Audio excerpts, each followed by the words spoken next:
Welcome back to Real Mom Conversations, the space where we talk about the parts of motherhood that don't make it to social media, the moments that shape us, and the truth we carry quietly. I'm Erin, and today's episode is coming straight from the heart, straight from real life, and straight from moments that stopped me this week and made me breathe. There are three moments that shifted me this week. This week gave me three moments that reminded me of how much we carry as moms and how much grace we deserve, not only from others, but from ourselves. The first moment was simple.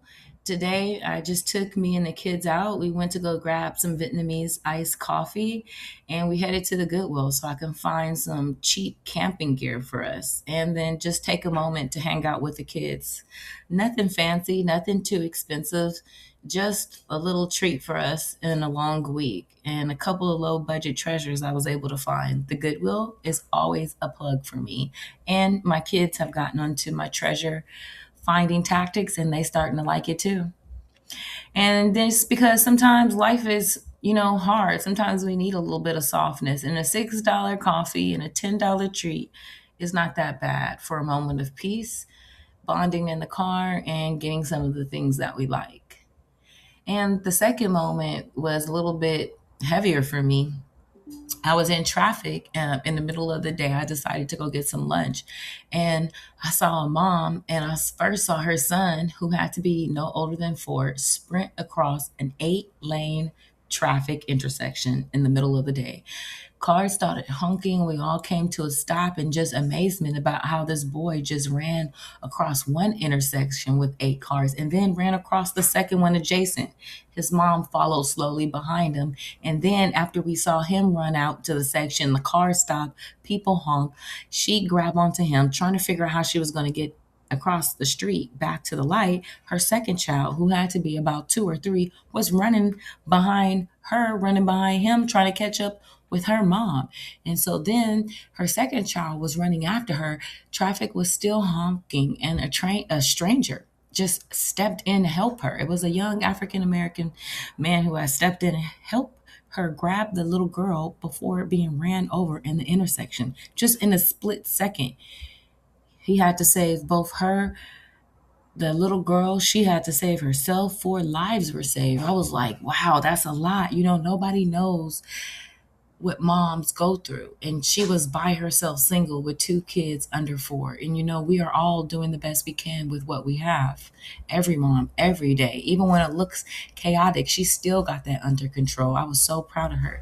Even when it feels overwhelming, still doing the best we can. Even when we think people are judging us, we're doing okay, because there's some people that step in to help us when we least expect it.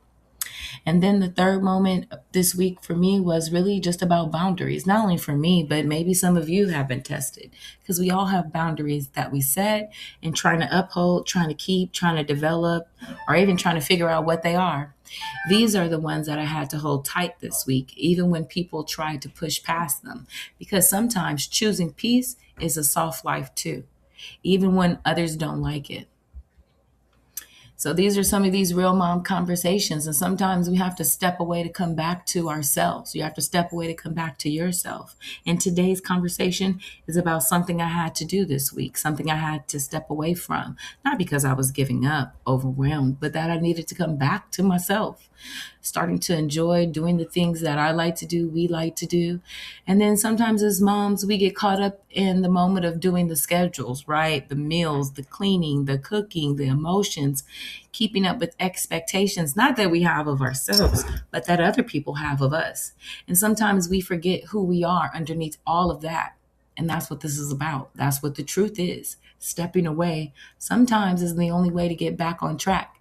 It's not quitting. It's not falling behind. It's not being lazy. It's remembering who you are and yourself, reconnecting with your spirit, choosing something you enjoy so you can show up again with clarity and intention. All right now, ladies. Okay, fancy tails. Stepping away is really a reset. It's a strategy. Stepping away is sometimes self-respect for ourselves so that we can get a different perspective on the things that are going on around us that we may not be aware of. It'll help us gain clarity. And when we come back, when you come back, when you're aligned, centered, and more yourself, than ever before, you begin to make better decisions, begin your healing journey. And that's what motherhood is all about, right? These real mom moments have taught me a lot. Taking some time out to go get some iced coffee in the Goodwill wasn't just a run for me. It was a reminder of the little things in life. They don't even have to be expensive, just intentional and things that we enjoy to do. That moment when I saw that mom, oh man, at the intersection chasing after her son, and then her little daughter ran, that man stepped in to save her, all traffic honking, stopping, reminding other people to slow down. That mom at the intersection reminded me that motherhood is unpredictable. Life changes in a split second, and we need to be emotionally, mentally, and spiritually prepared for the unexpected. But more ever than that, she reminded me that every mom is doing the best that we can with what we have. Even when it looks messy, chaotic, even when it looks like we're barely holding on, we are doing okay. We are doing just enough to get us by and our children, our families. And sometimes help can come from strangers, from the grace we give ourselves, from the grace other people give us sometimes, and just from the timing and things, events, people, places we never even expected.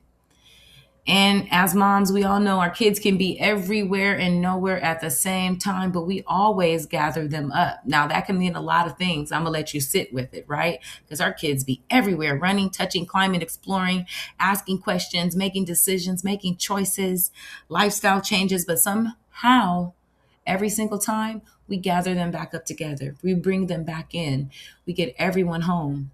Nobody claps for that, right? But that's motherhood. That's instinct and love. And that's the things we do every day that go unspoken.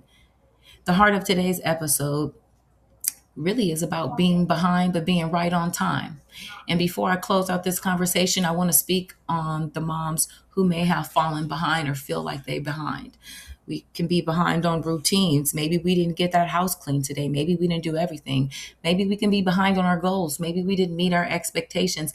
Maybe we could be behind on cleaning, on healing, behind on life, where we want to be. But here's the truth. You could be behind, but you're still right on time. And that's what this journey is all about. Motherhood doesn't move in straight lines. Healing doesn't move in straight lines, and neither does life.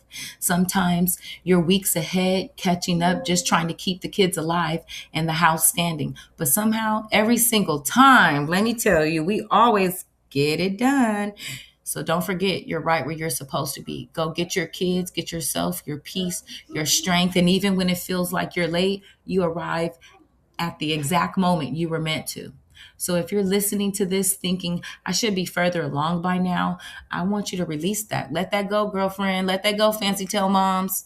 You're moving, growing, preparing, becoming, and you are right on time for the life that's unfolding for you. So just want to say thank you for joining me for this Real Mom conversation. If today's episode touched you, share it with another mom who needs to hear that she's doing okay, even if she feels behind. I'll talk to you next time.